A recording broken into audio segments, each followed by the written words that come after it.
Quem não tem que se defender, não teme a proximidade. A união faz a força, é o que diz o nosso ditado, e aparentemente nossa sociedade acredita nisso.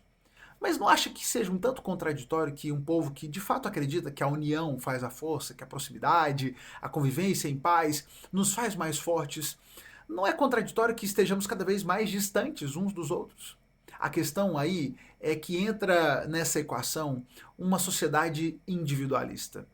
Uma sociedade onde cada um está preocupado em defender o que é seu, em lutar pelo que é seu por direito, em lutar pelas suas conquistas e cuidar do que é seu.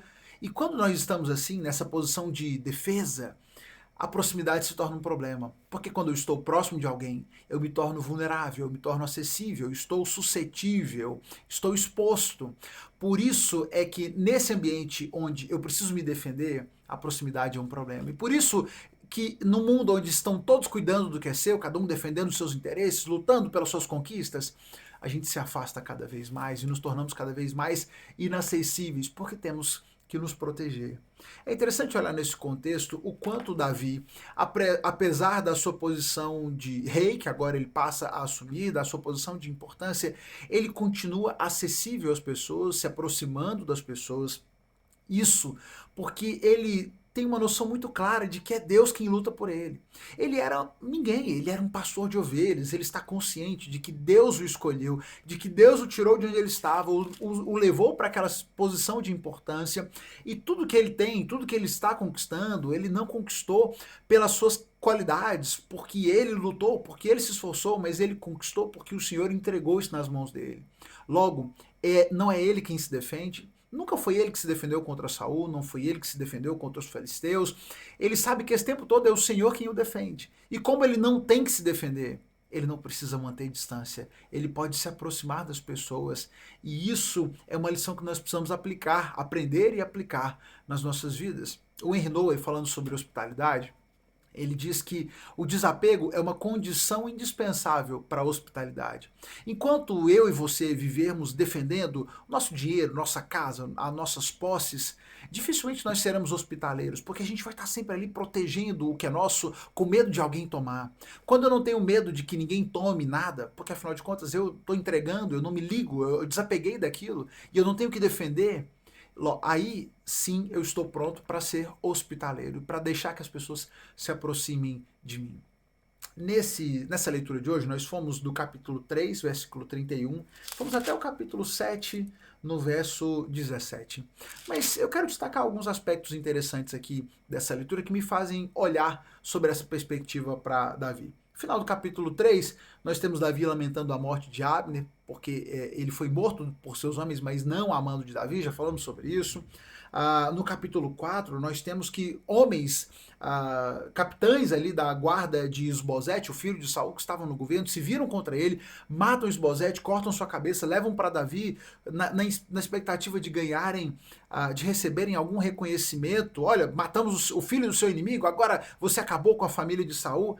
Eles não podiam estar mais errados e descobriram isso da maneira mais difícil, porque foram mortos por Davi por causa desse pecado terrível que eles cometeram.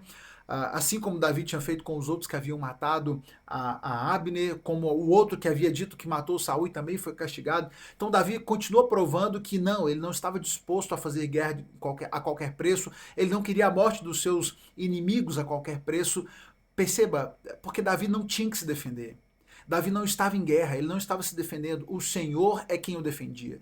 Se Davi fosse assumir o trono, se era para assumir o trono, o Senhor ia fazer isso, o Senhor ia conduzi-lo até lá. Ele não estava ativo nessa trama de morte, de traição, ele não queria saber disso, ele não precisava se defender, por isso podia se aproximar das pessoas. Davi, então, no capítulo 5, ele se reúne com toda a liderança, com líderes de todas as tribos de Israel, que vão se encontrar com ele em Hebron. E ali, Davi estabelece uma aliança, um acordo com os líderes dessas tribos, e ele, por fim, é ungido o rei sobre todo Israel. Davi já tinha governado por 7 anos sobre Judá, e agora ele passa a reinar sobre todo Israel, e vai reinar por 33 anos, são 40 anos ao todo de reinado de Davi. E é interessante que Davi entende que esse reinado deve ser um reinado de aliança, de unidade. Ele chama os líderes dessas tribos para conversar com eles, para estabelecer essa aliança com esses líderes. Ele tem a sabedoria de escolher uma cidade para ser a sede desse reino, mas não nenhuma das cidades das tribos. Ele escolhe uma cidade que até então não tinha sido conquistada pelo povo, a cidade de Jerusalém, a cidade que até então era dominada pelos jebuseus, não tinha sido tomada nessa retomada da terra, nenhuma das tribos havia conseguido tomar aquela cidade dos jebuseus. Davi faz isso, ele toma a cidade, ele amplia, ele estabelece o seu domínio, exerce a sua influência ali e estabelece o seu reinado a partir daquela nova cidade, território neutro, onde ele pode ser o rei de fato de todo Israel e não de apenas uma ou outra tribo. Davi trabalha pela unidade, pela proximidade com o povo. Tem um episódio interessante nessa nossa leitura de hoje, quando eles buscam a arca e retornam com a arca, estão buscando a arca da aliança que havia ficado ali na casa de... me fugiu agora o nome... na casa de Abinadab, a arca da aliança tinha ficado ali, e eles foram então buscar essa arca, buscaram a arca para levar para Jerusalém, para que estivessem ali na capital agora desse reino. E quando Davi retorna com a arca, ele está ali junto com as pessoas, dançando e se alegrando, diante dos servos, de servas que estavam ali também. E o texto vai dizer que Mical, a filha de Saul, que era uma das esposas de Davi, viu Davi ali saltando, dançando diante do Senhor, e ela se encheu de desprezo por ele. Mas nós vamos perceber, olhando para o texto, que esse desprezo não tem tanto a ver com a questão da dança, mas olha a frase dela como nos dá uma dica sobre isso. Como o rei de Israel se mostrou digno de honra hoje, exibindo-se sem qualquer vergonha diante das servas, como um homem vulgar. É muito provável, pela a forma do texto colocado, que a vergonha e o desprezo dela está principalmente no fato de que Davi estava ali misturado com as servas, com gente desimportante. Davi estava se mostrando ali vulgar, ele não estava na sua posição de rei, mas ele estava ali se alegrando no meio do povo. E Davi responde algo bem interessante: eu dançava diante do Senhor, que me acolheu em lugar de seu pai e de toda a sua família, falando sobre Saul, né? Ele me nomeou líder de Israel, o povo do Senhor, por isso continuarei a celebrar diante do Senhor. Estou disposto a me tornar ainda mais desprezível e até mesmo a ser humilhado aos meus próprios olhos. Mas as servas que você mencionou certamente me considerarão digno de honra. Davi não estava preocupado em se fazer humilhado, em ser desprezado. Ele não estava preocupado com a sua honra, com a sua glória, ou manter uma posição de importância diante das pessoas, porque ele não precisava se defender, ele não tinha que se defender, ele não precisava defender a sua posição, defender o seu reinado, foi o Senhor que o colocou lá.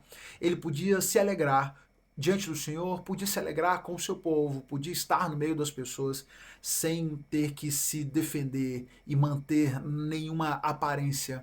Quem não tem que se defender não tem medo, não teme a proximidade, não tem medo de se aproximar.